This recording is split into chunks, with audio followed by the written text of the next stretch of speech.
page there that Coach McKay is going to speak about setting up a season plan. It's just a sample spreadsheet that she uses for her program. She's going to speak to the details. We'll also email this out with some final information in the coming weeks, so you'll get a soft copy of this information that you can then transition and morph into your own needs. So without further ado, let's get Coach McKay. You don't need them, eh? No. Actually, we're not needing our player demonstrators anymore, so let's get another quick round of applause for the kids that were with us all day today.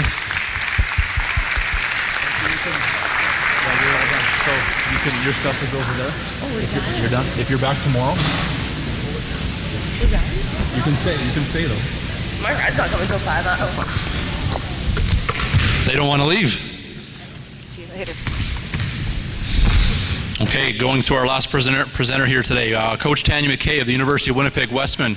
Tanya is currently entering her 14th year as the head coach of the Winnipeg Westman program. Over that time, she's taken the program to 4 CIS National Championship appearances, 2001 through 2005, with 2 silver medals and 2 bronze medals over that period. In her 13 years with the Westman, Tanya has compiled a 312 win, 170 loss record. And in 1999, she worked with Canada's national team program as an assistant coach with the student national team, and in 2001 as an assistant coach to the national junior team. Tanya is also a member of the Manitoba Basketball Hall of Fame in the player category in recognition of her playing days, also here with the Westmen in the 1980s.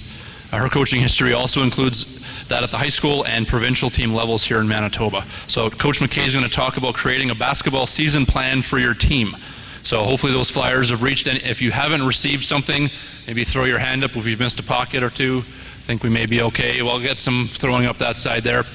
So without further ado, I'm going to turn it over to Coach McKay talking about creating a basketball season plan for your team. Coach McKay. Thank you. Testing, 1, 2, 3. Okay, I know this is the last session of the day, and this is actually overtime for you guys, because all the teachers are used to leaving a little, 3:20 when school ends, or 3:30. So I'm keeping you overtime. Hopefully you'll enjoy this presentation and get something from it. I wanted to present a season plan to help coaches. When I started coaching back in 1991, after I finished playing university, I stepped right into coaching. And for me at the time, I thought, well, I was a player and now I'm a coach. It's got to be okay. It's got to be easy. And boy, I was in shock. So I stepped into my first coaching experience at Silver Heights Collegiate. Dennis Schroeffel was my teacher supervisor. And he said, Tanya, I got an opportunity. You can coach our varsity team. And I thought, wow, this is going to be great. So the first practice, didn't prepare anything, just stepped into practice, thought it was easy. I'm going to have a team, maybe a tryout. And I think I had 13 kids show up, all the same height. So I had no point guards, I had no posts. And I had to step into coach a team through a conference that was pretty tough. And we lost every game. So the average, I think, between the score of every game, we lost by 30. So my first season of coaching high school, we were undefeated. The other way, because we didn't win. And so I learned a lot as a coach, and it motivated me to become a better coach. I was motivated to get into the regional system and coach, get into the provincial system and coach. I started taking my NCCP levels, and things gradually made more sense. And I grew as a coach each year with my high school program, started preparing earlier, started making practice plans, started teaching things that were appropriate for our skill level. So gone were the days where I didn't know anything, but still today I'm learning a ton. And even today I attended all the sessions with the coaches and picked up 1 or 2 things from each coach that presented today. And I give all you the credit for coming out and listening. I know some people did slip out a little early, but you guys are staying for a pretty valuable part, so I hope you like this. What you have in front of you is a university season plan. And I believe, I think they're handing out the other ones now, the community one and the high school one. That's just an open grid. What I wanted to show you with the university season plan is all the preparation, all the work that goes into making a season come together. And it's not just about taking one night and looking at a particular day. It's about taking some time and looking at your full year. And I believe you can do the same thing with high school, junior high, provincial team, community team. I think it's important that you organize exactly what you want to do. So if you look at the university grid, you're going to see that every month is included. As you move down the grid, you go through what part of the season is it? Is it the off-season, the preseason, the in-season, which is the competitive part? And then the month of March is a transition period for us. Okay? This stuff in your seasonal plan for coaches who have done NCCP Level 3, and maybe you can talk to the coaches about the certification program. I know it's changed. When you get to Level 4, this is what you must complete to become a Level 4 coach through the National Coaching Institute. So the work that I put into this is work that I did about 7 years ago, as detailed as it is. So it takes you through the full season, and then it outlines a lot of areas that you can cover. So if you move down, the first one's cardio and fitness. And you can see based on the university grid exactly what we focus on. So in the off season, we're focusing on developing an aerobic base, move into interval, into anaerobic endurance, so that our kids are ready to play when the season starts, or they're ready to come into training camp. A lot of coaches don't put a lot of work into training athletes, getting them fit. The fitter your athlete, the better they're going to perform, and the less likely of injury. Okay, so doing research, based on the high school grid or the community grid, or if you're coaching junior high, what can you do to help your athletes to make sure they're fit? An area for strength, and you can see how we move through our strength program through the full year.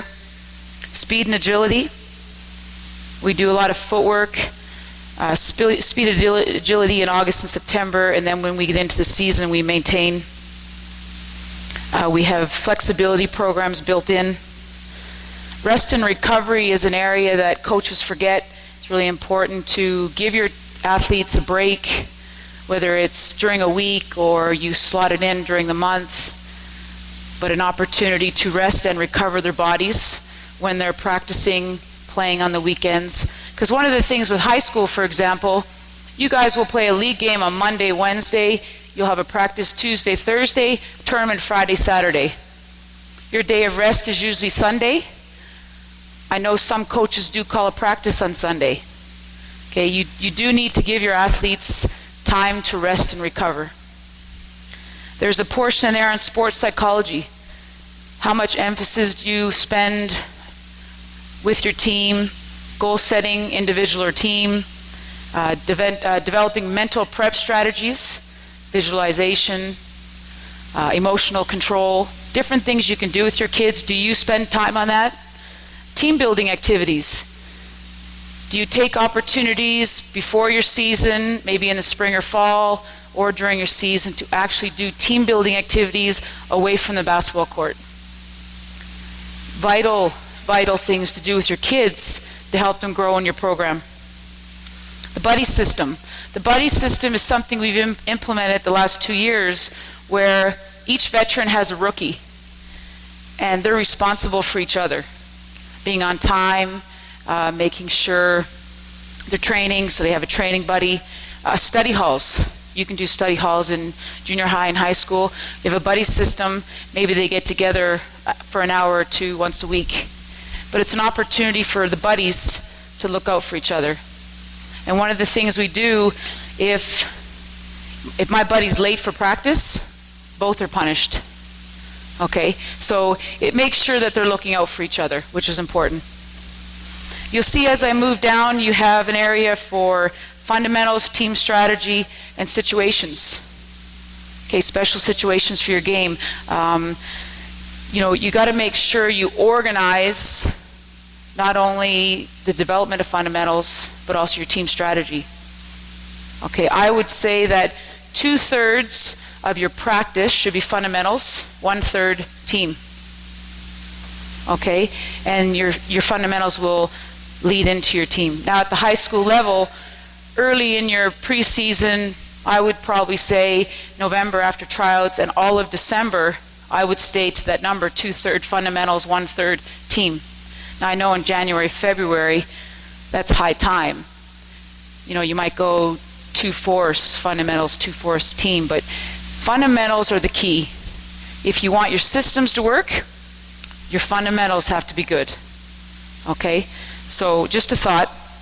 And then I added in the university part, just how we condition through April, May, June, July, and August. So that's an actual conditioning schedule for us. And I thought you might be interested to see that. So each week, so week 1 in April, for example, they're conditioning 4 times at a minimum of 30 minutes. So that's how we move through the program. Now, if you're changing that over to, if you're looking at developing one for your high school, does everybody have a high school grid? Okay, I left it blank for you. I didn't want to fill in the pieces. But it's something for you to start thinking about. Okay, because the season plan is for the coach to get ready, okay, and prepare for a season.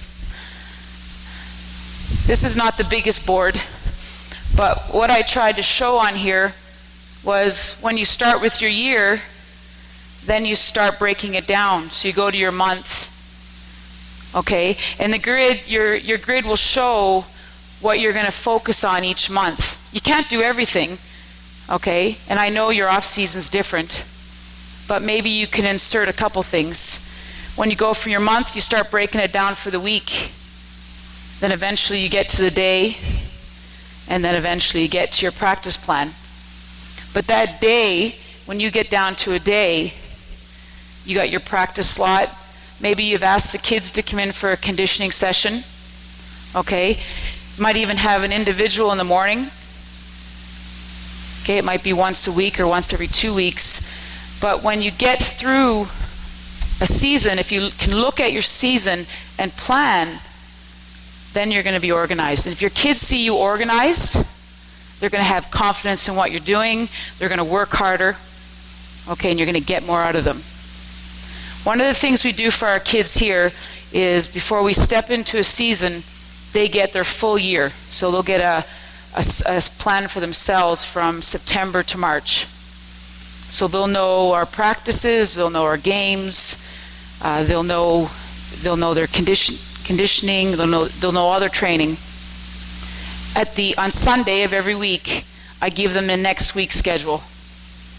So I keep them organized. Now I know that's a lot to ask our volunteer coaches. I know I do this for a living, so I get to spend a lot of time at it. I know all of you are volunteer coaches, and finding time is hard.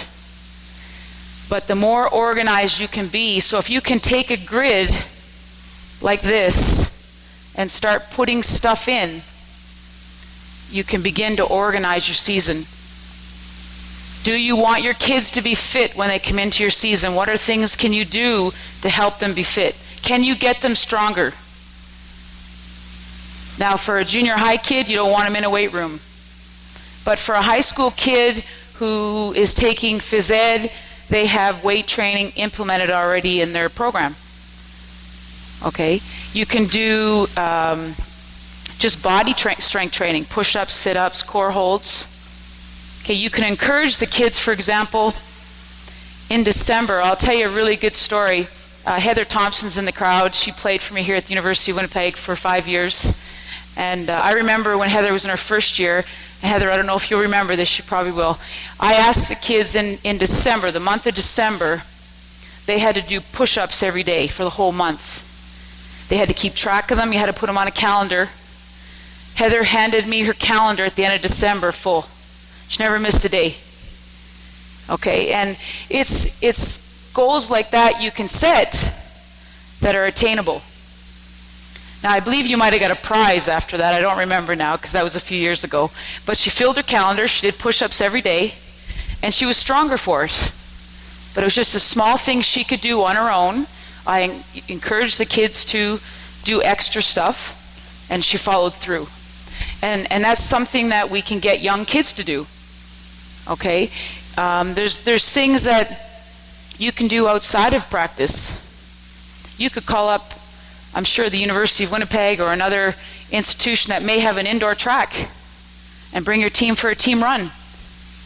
That would never kill them, right? But it would help get them in shape. It would start getting them on the right path towards getting fit. The fitter your kids are, the better they're going to play for you, and the less likely of injury. Okay, and that's so important for kids. You want them fit. Too often, and I remember when I coached high school, the day of tryouts was when we started conditioning and strength training or anything, or practices, and that's not good enough. I know that kids play other sports. I play volleyball. I have a son who's playing volleyball right now at Dakota, and Phil Hudson works them pretty hard. They practice a lot. They play a ton, and I know that he'll transition into basketball with Coach Favoni at Dakota. And so, every once in a while, I'll kind of say to him, hey, Josh, have you done some push-ups maybe? Or let's go to UW and get on the treadmill. And it's hard. He's 15 years old.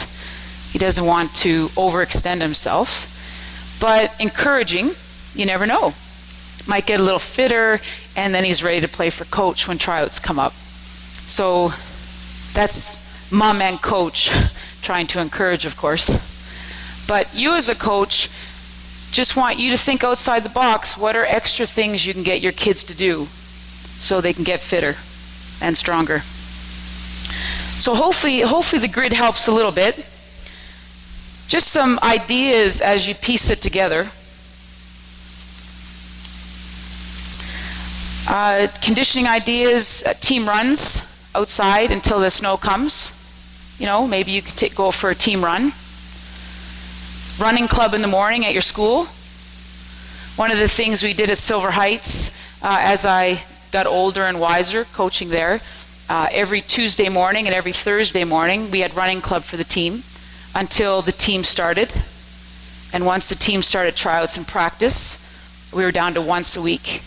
So it was just a way to help them to get fitter. One of the things we started in September with our university kids, at the end of every practice, I left a 15-minute window. And in that 15-minute window, we would do an anaerobic endurance drill, which means we would get them to do a 4 or 5 or 6-minute shift where they run and walk, whether it was for 30 seconds, 20 seconds. Say they would run hard for 20 seconds, walk for 10. They would do that for 4 minutes. So we would do an anaerobic endurance to simulate a game, because that's what a game is, anaerobic endurance. Running, stopping, walking, sitting in a timeout, getting back up, running, jogging. Okay, so we try to simulate that. So we would do a 4 to 6 minute shift. Then we would do push-up pyramids. That takes about 3 minutes. So we would do push-up pyramids of, say, 5 sets of 4. So a push-up pyramid would be where they go up 1 and hold, do 2 and hold, do 3 and hold. So they'd go up to the number that they're required to do and then come back down. On their rest, they would do active rest and do a core hold for 30 seconds. So we incorporated at the end of every practice through September, and we practiced for 4 weeks in September, the anaerobic endurance, the push-ups, the core holds, and they got stronger in a month. So just little things you can incorporate into your practice. Just thoughts. Speed and agility. How many coaches, when you have your team start practice, start with dynamic warm-up? Raise your hand if you do dynamic warm-up. Okay, all of you should have your hands up. Okay, if you go online and you put dynamic warm-up in Google, you'll get a lot of good ideas. But dynamic warm-up is a great way to warm up a basketball player. Warming up the body properly, doing movements that you do in a game, okay, but to ensure that they don't get injured. Okay, gone is the day where you sit in a circle and you stretch. That's gone. Okay, so if you do it, take it out. That's my advice. Start a dynamic. Okay, 8 to 12 minutes. Okay? But a lot of coaches, maybe some laps, maybe some stretching. Okay? If you get in the habit of dynamic, now you've inserted footwork. And you're doing footwork and you don't even know it. Okay, so you're helping your kids. Ladder work. I see in some schools they have ladders painted right on their floors now. That's another way you can get footwork done, whether you do that in your warm-up or post-practice. But footwork, and you heard it in earlier presentations, footwork is the key. Okay, if you want to develop good players on offense and defense, their footwork has to be impeccable. Okay, we don't want them traveling with the ball. We don't want them stumbling over their feet. We want them to be efficient in their movements, in their running pattern. So spending time on footwork is key. Skipping, that's an easy warm-up drill. Okay, that's footwork.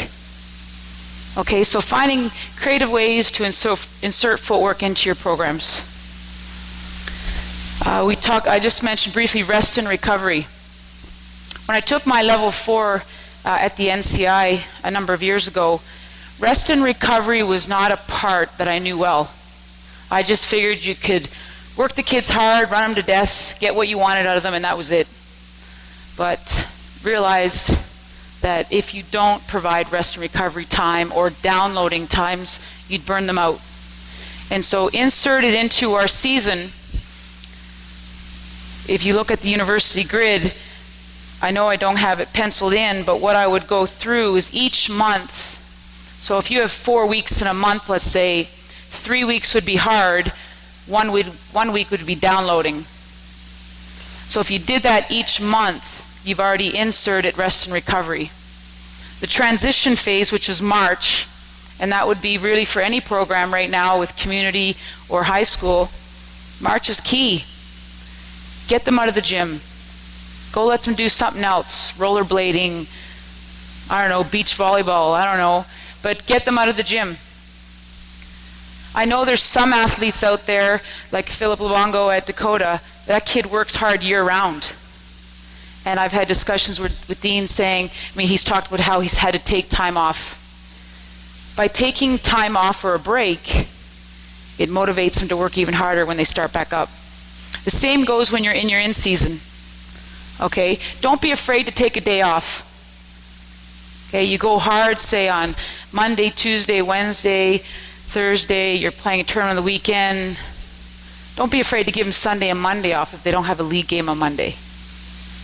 A break is good. Okay? Are you part of rest and recovery? Are you helping them with their eating? I do have a son in grade 11. I know how bad high school kids can eat. McDonald's is a favorite food. I hate McDonald's. He actually hated it growing up. But since he's been at Dakota, McDonald's is not far away. He's there a lot. So it's keeping on him, and it's the same with you and your players, educating them. What's good to eat throughout the day? Are you eating 4 or 5 meals? Or are you just eating one meal a day? Okay, are you staying hydrated? Do they have a water bottle in class? An extension of this would be this H1N1 craze. We do have a plan implemented here. Kids have their own water bottle they can't share. We have those that squirty stuff that we put on our hands before practice. Our balls are sanitized once a week. Our team room is sanitized once a week. I know it's crazy, we're keeping on top of things, but you have to implement that into your program now. What are you going to do? That's repetitive and you take care of things. Okay, because, we do want to make sure that our kids stay healthy, and that if one kid's sick, that maybe they don't come to practice. And I'm sure at all your schools too you have a plan in place. But how will you implement that with your team? Okay?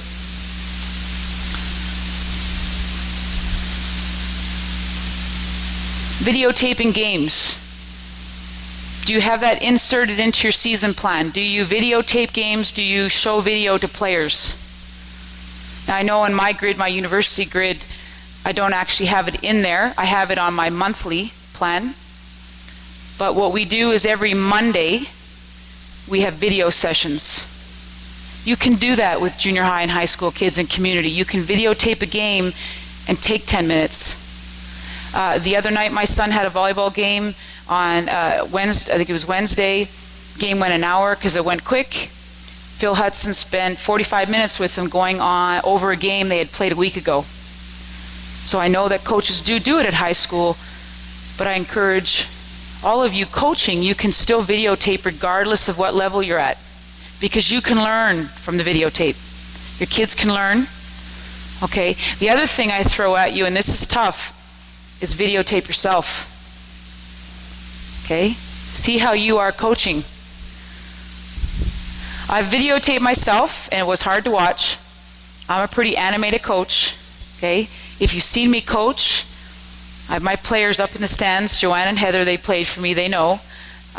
Pretty emotional, pretty into it. But I learned a few things about myself. Okay? It is hard, it's humbling, but I encourage you to try it. Can you look at yourself on camera, and can you change the way you're doing things? It's amazing what you see in your body language. Looking at mental prep, goal setting, and team building. We had I know it's more difficult at high school or the lower levels. We had a team building weekend where we took the kids and we just stayed at the Radisson. So I think that might be a little harder because money would be an issue. But maybe an overnight at somebody's house. One of the things that I heard from another coach that I know, they actually had their kids stay overnight at the school in the gym. They had their sleeping bags and they had a campfire night, but they did a lot of team building activities and it helped the team grow. But just a creative thought, you know, as you're planning going into your season, you know, maybe a team building day or an overnighter. The buddy system I talked about.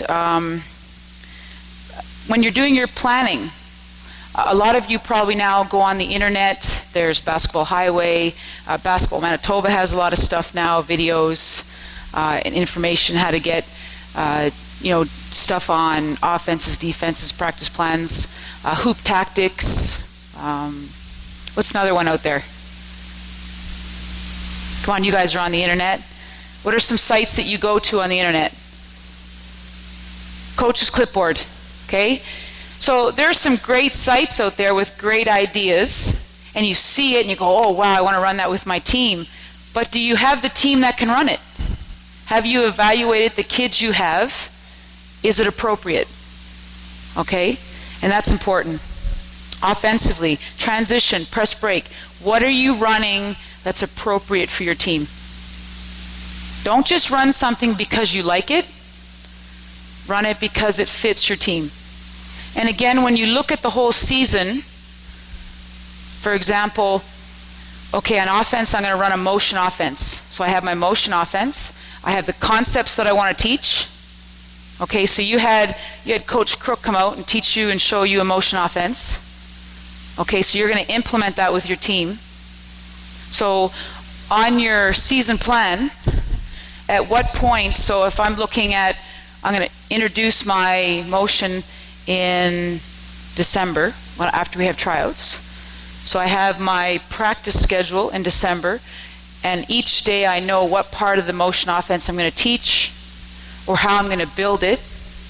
The season plan will help you, okay, when you get right down to the fine details.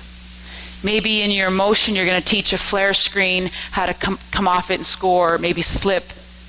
And that's only one piece of the puzzle. But you're going to teach that the third week of December so you have it in before you go into league play. The season plan helps you organize. Okay? So it's easy for a coach just to walk in practice and say, I'm going to do this, this, this, and this. But does it have a purpose? Okay? Then you got to evaluate each practice. Are you getting done what you thought you were going to get done? Did it not work out? Should I change and modify? So then the next day, you're making adjustments. When you go into your season, define your season. Define your preseason, your league, or your tournaments, exhibition, and then league. How good is your team? I've talked to coaches, they say, well, we got a really good team. We're going in to win the tournaments and get ready for league. And they have 15 kids on the bench and only 8 kids get in. So here they are in tournament play before league.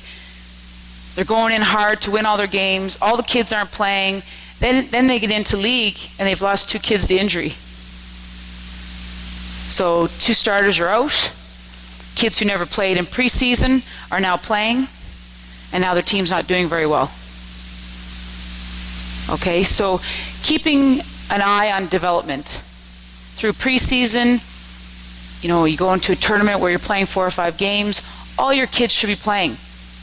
They all should get opportunities. And I believe it was Coach Belanger was saying, is they all don't get equal minutes.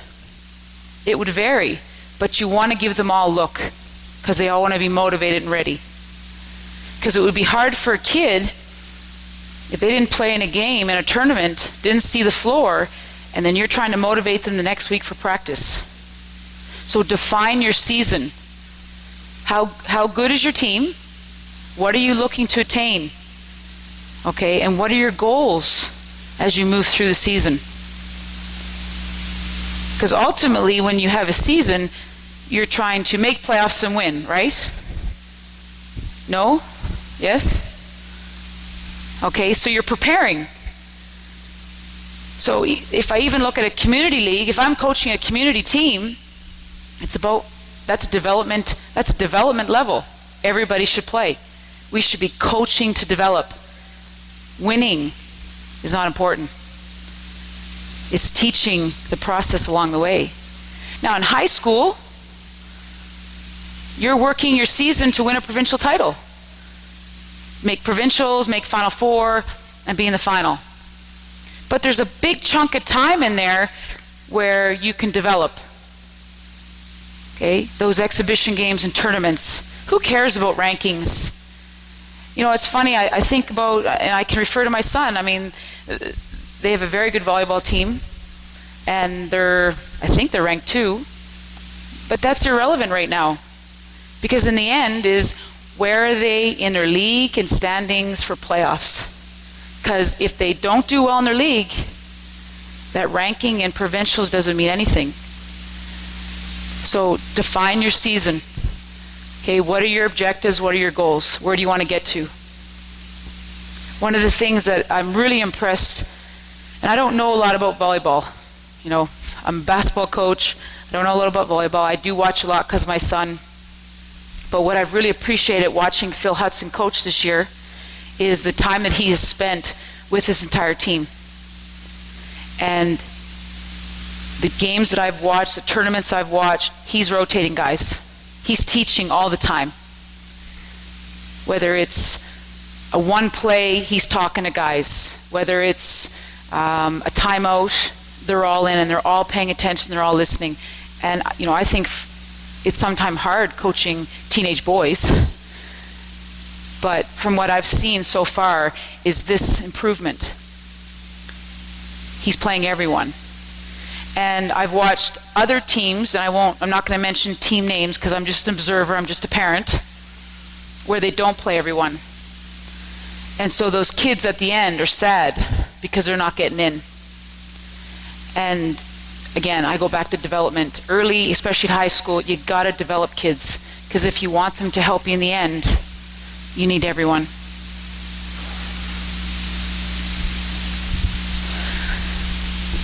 Individual and team goals.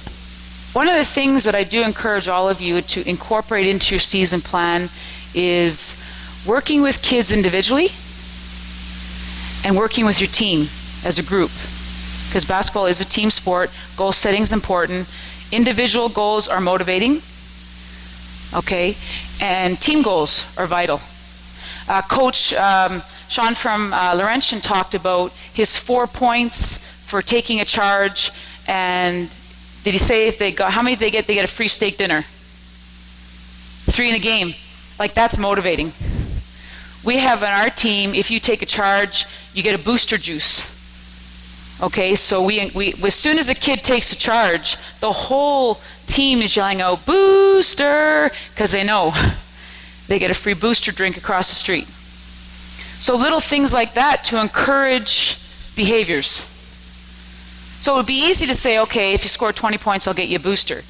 No, that's too easy. Let's make it more difficult. Say if you get 10 offensive rebounds, because that's a stat that's not high. If you get 10 offensive rebounds, you get $5 or a booster drink or something. Okay? If you take a charge. So we try to do all those other things that don't get noted on the board, like deflections on defense. Okay, if you can get 10 deflections in a game, free lunch. When Heather played for us, she was one of the leading players on our team that would get deflections all the time. Okay, Joanne was one of our players who led the team in offensive rebounds. They're here today just so I can pick on them. Actually, I'm really proud because those two are now coaching in the high school system, so it's great. It's good to see them out there working with kids. But setting goals to motivate, okay, is good for kids. Setting game goals for your team.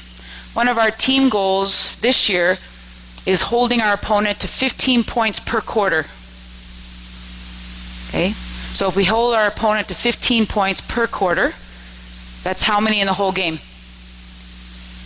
60. Okay, so that's realistic for our level. Well, we got to score more than 60. Okay, so our goal is 70. So what we try to do is each quarter, and we're going at halftime, for example, we'll talk about the first 2 quarters. So we're setting those game goals. So take a look at your high school grid. This is, like Adam was saying, he can get you the file. This is on Excel. This probably took, it took a few hours to create. I have them all in file. But again, it's about organization. And even if you have this, you can bounce off of. And I know coaches that get even more detailed than this. So for example, on that Excel program, the first page would be the season plan. The next sheet would be the 12 months. Then the next sheet would be the weeks broken down. I know that sounds like a lot of work, but once you get the skeleton done, your season's in place. And then you can tinker as you go. For example, I have been here, this is my 14th year. It does seem like a long time, but it's flown by. When Dale Bradshaw worked with our program back in 96, 97, he came in and we put together our team press break. It's the same press break, and we're in our 14th year. There's been a few little wrinkles in it, but that's part of our system that hasn't changed. So in my grid, there's not a whole lot of change there. Okay, so when I have my press break, here's where it is. This is how we break it down. This is how we implement it. So that's in the season plan as it progresses. Our match defense, our two-front, Brian Kornberger runs it as well at Glenlawn, the two-front match. We worked as well with Dale on that, and that's been in our program for 14 years. The wheel offense, we still do, Brian. The wheel offense has been with us. So there's things that we've kept that are appropriate for our skill level and that have stayed as part of our system. Usually when coaches get into a groove, you have things you like to teach. You have a routine. Maybe you're just a motion guy. You want to do motion all the time, or you only play man-to-man. Any coaches here just play man? Okay, any coaches just play zone? Okay, that's good. No hands up. Okay, man-to-man's good. Okay. What about pressing? Any teams just press or not press? Man-to-man, zone. Anybody press all the time? How about transition? Anybody just run transition and hope there's no offense? Just run. Yeah, some coaches just run. So you have things you like. Okay, I see a few smiles in the crowd. You have things you like, and obviously you build on those. Well, put them in your season plan. Okay, and then break them down. Anybody here already work on a season plan? Do you have a season plan in place? Some of you do? That's good. Okay. This is right out of NCCP level 3 up to NCCP level 4, and I know it's changed, and I'll have Adam talk about it. But this is part of getting yourself organized. And I hope today, I know that you guys are probably anxious to get going. I hope you to get a little piece of this and see that it'll help you through your season. Okay? And that you take into consideration the other parts of the game that are important. You can incorporate sports psychology with your team. You can get articles off the internet. You can have a guest speaker come in and meet with your athletes. Okay, there's little things you can do. Goal setting, that's sports psychology. That's an extension. Okay, maybe taking 10 minutes in a pre-practice routine and doing visualization. Little things that you can do. Okay, I've gone in with a community group and helped them with their free throws in one of their practice last year, and all I did was have them go to the foul line and close their eyes and first visualize themselves shooting the foul shot, seeing themselves be successful, and then having them open their eyes and try to shoot the ball. Impressive. Many of them hit it, but they bought into it, which was great. But they learned that skill of visualization. So little things like that we can teach our athletes. Any questions about a season plan? Any questions you want to ask me about our season, things that we do? Anything I can help you with? No, we're tired? Okay, one last thing I'm just going to do with you before I let you go. Can't go yet. Yeah. Under August on the university plan.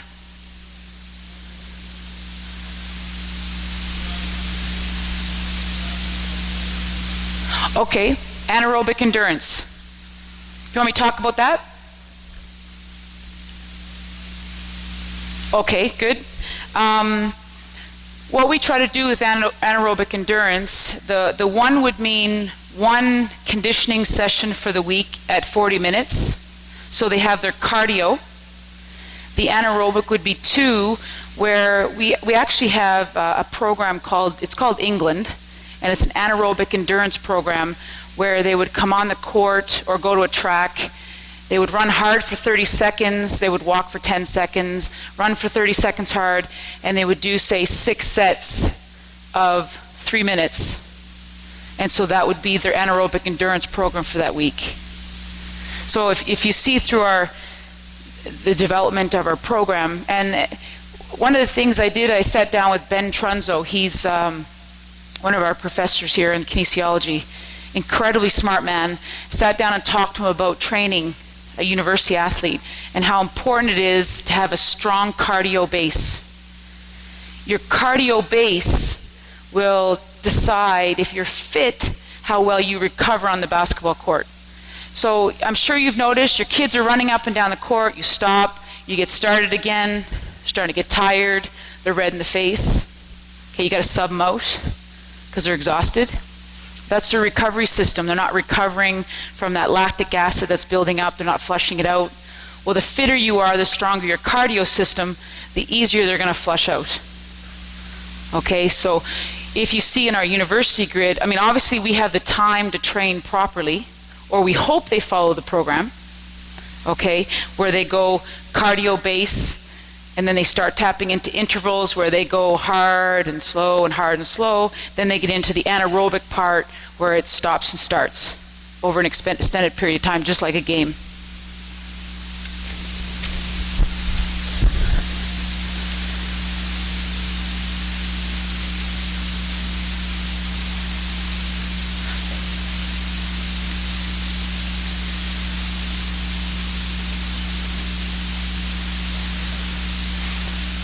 Okay, so a kid with a short-term injury, how to build them back into the system?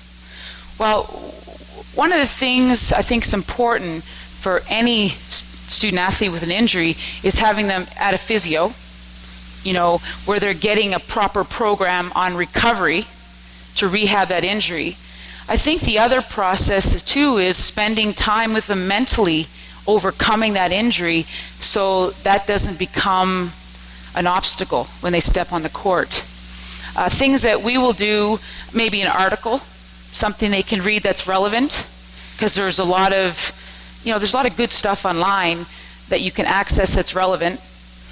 Maybe spending time with them, visualizing the process of getting back on the floor to play.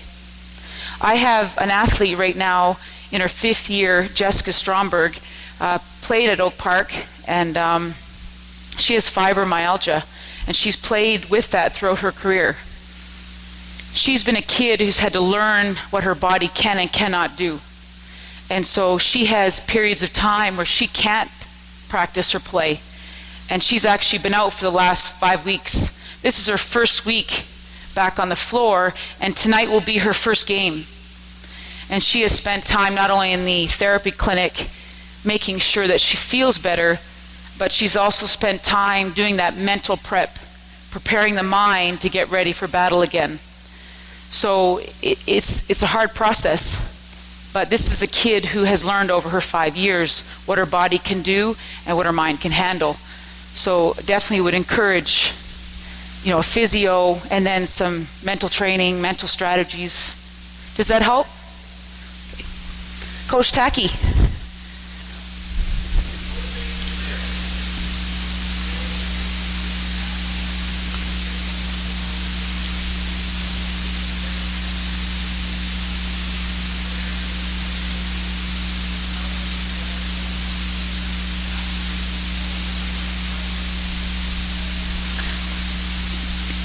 Good question. That question, thought, definitely, because at this level, kids, there are times where they don't play, especially rookies, because the season is they can play for 5 years. So it's tough sometimes for the rookies to get on the floor.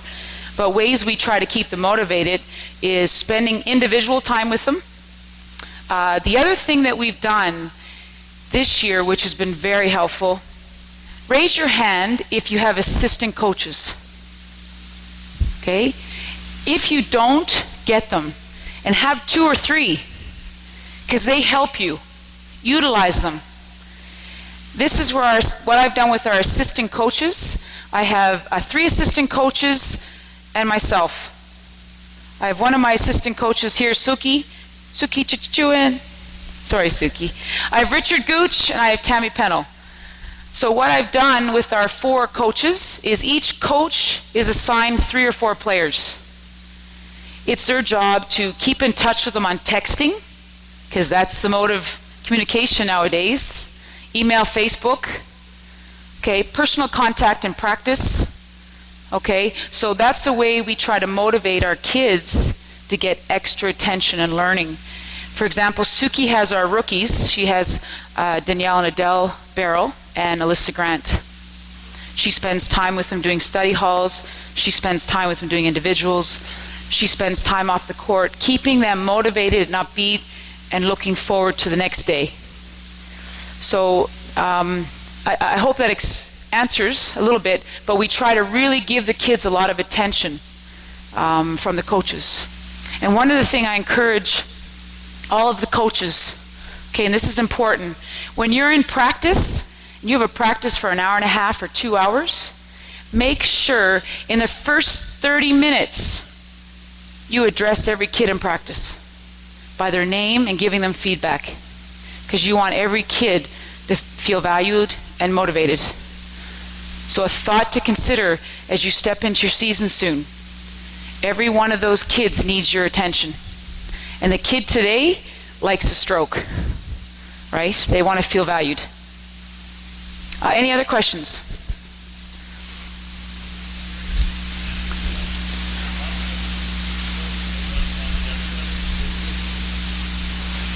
Okay, team just came. Motivation. Well, we have a good cop, bad cop in practice. So I'm usually the bad cop. Tammy's usually the good cop. So if I come through and I'm kind of going at 2 kids or 1 kid, she'll come right behind after and soften the blow. Okay, so a good cop, bad cop, helping with feedback. Sorry, the second part of that was? Your question? Oh, team discipline. Yeah, sorry. Team discipline. Raise your hand if, say, your kids screw up in practice and you make them run. Raise your hand if you do that. Don't be shy, it's okay. Okay? Raise your hand if you don't punish at all. Okay, what are some ways you punish your kids if they screw up? So you have a kid late for practice. Kid comes in 15 minutes late. Give me an example of what you might do. Anybody? Push-ups, okay. What else? Suicides, what else? How do you deal with it? It just disrupted your practice. Sorry? Sorry? Okay. Maybe mom, dad drove them to practice late. Okay. Things you got to think about. How are you going to deal with it because it's disrupting your practice? Okay. Could do push-ups. You could acknowledge at the end of practice, obviously, and deal with it then. If it's nothing serious, maybe you have something in place then. That's where you got to be careful, because some coaches do punish, some don't. We don't punish a lot, not at this level. If they're practicing poorly, yeah, I'll make them run a bit, but running never hurts them, right? Running just helps. They got to run in the game. So a few extra lines will never hurt them. But, I mean, we don't see punishment as being negative or, I mean, the odd time, maybe once a season, I would have kids leave the gym if they're practicing really poorly. Any other thoughts or questions? Sorry, dealing with parents.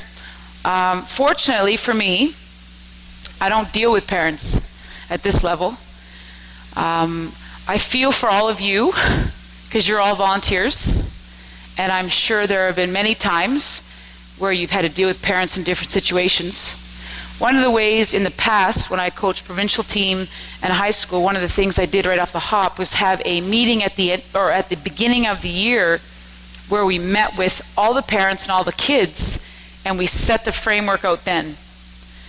And then from there on, all communication was between myself and the athlete. So that kind of alleviated the parent problem. But I know parents can be kind of crazy sometimes. You don't have to worry, Dean, I won't be. I'll be that quiet parent in the stands. Any other? Well, hopefully, oh, sorry, Glenn. Agility training, good question. That'll be incorporated in our strength program in the off-season. So, for example, every Sunday, our kids would go to the hill by Kildonan East Collegiate, and they would do sprints on the hill, and then they would do agility stuff in the parking lot. And they did that all with Sherwin Vasallo. Sherwin's here tomorrow? Yes, you guys are going to get to meet Sherwin. Sherwin worked with our kids in their off-season program, so he had stuff incorporated in once a week. And then once we're in season, it's either incorporated into individuals or practice. The student athlete that comes through university, their week is pretty packed with school, with weight training once, it could be once, twice, or 3 times a week, conditioning once or twice a week, a practice usually 2.5 hours, and then an individual twice a week. But here we kind of have the advantage. In high school, junior high, you're a little different. But you got to be creative, because there are ways you can sneak things in. Like that early morning practice is a good time for speed and agility or running. Any other questions? If any of you wish to move on to your level 4 in coaching, you now have a head start, because this is a requirement. So you have a framework to build on. And this is part of your completion of your NCI Masters in Coaching. So good luck. Use it as you may. And thank you for coming to our clinic. Thanks, Coach. We're going to wrap it up here. We got a few quick door prizes, and then we are done. A few little small things just